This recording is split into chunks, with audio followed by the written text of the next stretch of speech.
श्री राम को वापस अयोध्या लाने के लिए मनाने पहुंचे भरत व राम के प्रेम व संवाद का मंचन देखकर दर्शकों की आंखें छलक उठी। पांडाल में बैठे दर्शकों के मुंह से बरबस निकल पड़ा कि भाई हो तो भरत जैसा। ननिहाल से वापस अयोध्या पहुंचे भरत व शत्रुघ्न ने जब राम लक्ष्मण सीता के वनगमन तथा पिता दशरथ के मरण की कथा सुनी तो वो क्रोधित हो उठे। क्रोध में शत्रुघ्न ने दासी मंत्रा के कुबड़ पर लात से जोरदार प्रहार कर गुस्से का इजहार किया। गुरु वशिष्ठ के समझाने पर वे शांत हुए। भरत श्री राम को मनाकर वापस अयोध्या लाने के लिए महामंत्री सुमंत व अयोध्या वासियों के साथ वन की ओर चल पड़े। भरत को कुटी की ओर आता देख लक्ष्मण को आशंका हुई कि वे श्री राम से युद्ध करने आ रहे हैं। क्रोधित होकर लक्ष्मण ने भरत पर तीखे शब्दों का प्रहार किया। इसी बीच भरत के भाव को समझकर श्री राम ने उनका हालचाल पूछा और आने का कारण जाना। भावुक भरत ने श्री राम से अयोध्या वापस चलने का आग्रह किया। वे उनके चरणों से लिपटकर रोने लगे। तब श्री राम ने नीति अनीति धर्म अधर्म का पाठ पढ़ाकर अपनी चरण पादुका देकर राज्य का संचालन करने के लिए भरत को वापस भेज दिया। राम व भरत के भावुक मिलाप की दृश्य का मंचन देख दर्शकों की आंखें छलक आई। इस दौरान देर रात तक पांडाल दर्शकों से खचाखच भरा रहा। इस दौरान नरेश सोनी ने भरत का दमदार किरदार निभा दर्शकों के दिलों में अपनी जगह बनाई, तो वहीं राम की भूमिका में अंशु कटारिया व लक्ष्मण की भूमिका में दिलखुश शर्मा ने अपने अभिनय की अमिट छाप छोड़ी। भरत श्री राम की चरण पादुका माथे पर लगाते हैं। इसके बाद पार्श्व गायक डेनिम गुंजन व चित्रांगना अवस्थी ने शीश पर कढ़ाऊ आंखों में पानी राम भक्त ले चला रे राम की निशानी गाकर दर्शकों को भाव विभोर कर दिया। इतना ही नहीं, राजू भैया व हेमू चितियोसिया के संगीत ने मंच को गुलजार किया। इस मौके पर कला संगम अध्यक्ष ब्रजेंद्र अवस्थी ने कहा कि राजगढ़ रामलीला विगत 2 वर्ष से नए रिकॉर्ड स्थापित कर रही है। रामलीला के मंचन को देखने उमड़ा जन सैलाब इसे चरितार्थ कर रहा है। उन्होंने कहा कि यसु कटारिया के निर्देशन व कलाकारों के नेतृत्व में रामलीला का मंचन नई इबारत गढ़ रहा है। व्याकुल माताएं जो मुझसे पूछेंगी राम कहाँ है, मैं किस मुंह से कहूँगा कि राम वन को चले गए। उनके पूछने पर भी मेरे काम नहीं गए। इस प्रकार से उनका नाश कर दिया।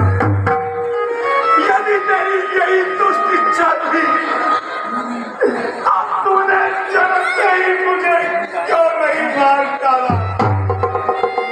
मुझे सूर्यवंशा वंश और दशरथ के पिता मिले। भैया राम लक्ष्मण और भाभी सीता मिली, लेकिन दुष्टा मुझे जन्म देने वाली तो हुई। सत्य है, विधाता के आगे किसी का बस नहीं चलता।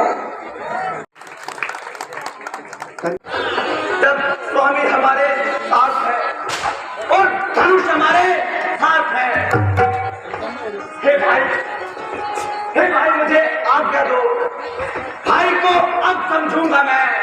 अन्याय न्याय पर चढ़ता है, यह कैसे होने दूंगा मैं। शंकर भी आकर मदद करे तो शंकर ही के साक्षी है। मैं उसको समझाऊंगा, सुलगाई का पैर है। मेरे भाई अगर इस दुनिया में मेरा भाई नहीं तो क्या फायदा इस जीवन का। अरे भाई तो भाई की नहीं होता। किसी पेड़ के कटने का कोई किस्सा न होता अगर उस लोहे की गुलाल के पीछे लकड़ी का हिस्सा न होता।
राम भक्त